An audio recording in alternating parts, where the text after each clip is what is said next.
Thank you, Mr. Chairman, and thanks to both of our panelists today for the important work that you do in digging into fraud with the taxpayers' dollars. I do know that you have the best interest in heart as you discover these issues. Mr. Patterson, can you please describe the Global Discovery Program?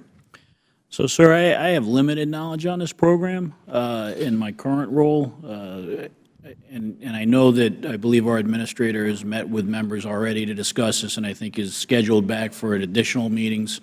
The latest issue on this is we continue to work with the Department of Defense and FAA on getting the proper permits to get this plane from its current location down to DEA's Fort Worth location to essentially determine the future usage of this plane. I guess a couple of follow-on questions with that.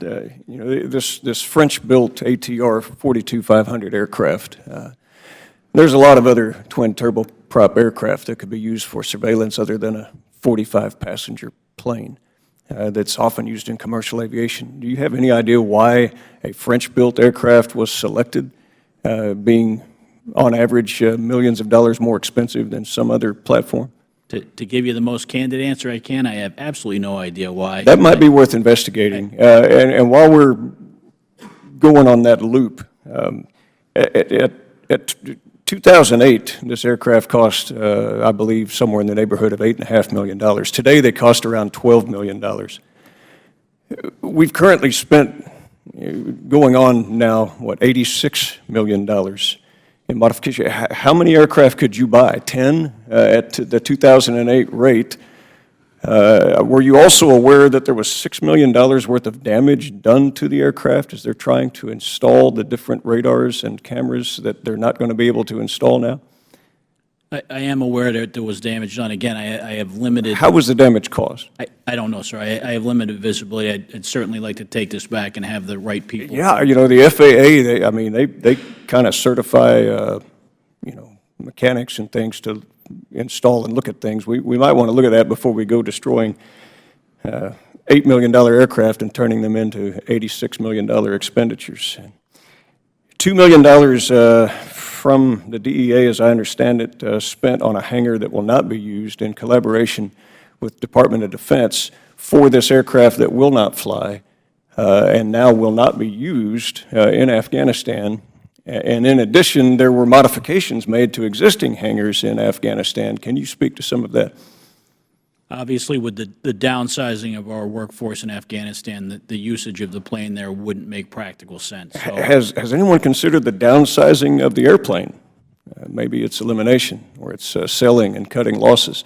What would be the benefit of having this non-flyable, non-camera operating, non-radar capable $6 million worth of damage with installation? You see where we're going here? What could possibly... We're talking about $800,000 for an informant here, and you know maybe an abuse of $300,000. This is $86 million. Does anyone see a comparison that maybe this might be something that ought to have a lot more investigation other than Amtrak, you know, manifest lists?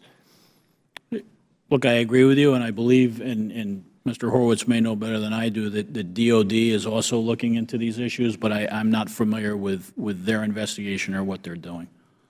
You know, Mr. Chairman, this is one of the most outrageous things that we have. And look, I know you guys you're like us. You go pick up the rocks and look at the creepy crawlies underneath them, and we certainly appreciate that, and that's how we find so much of what we find. So this is not a denigration of your important work, but this is what exasperates the American people.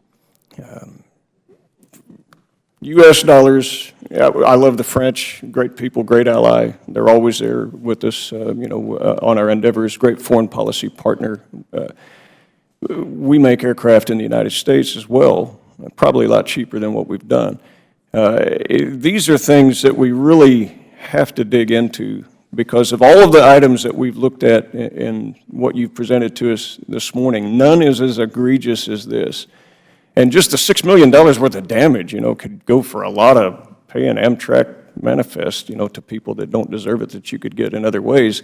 So I would hope that as you pick up the rocks and look at the creepy crawlies, there's a lot more rocks on this aircraft issue, and I don't know how we recover from it, other than we just cut the losses and we move on. But there's a lot more answers that we would like to get regarding the airplane. And thank you, Mr. Chairman, for your indulgence.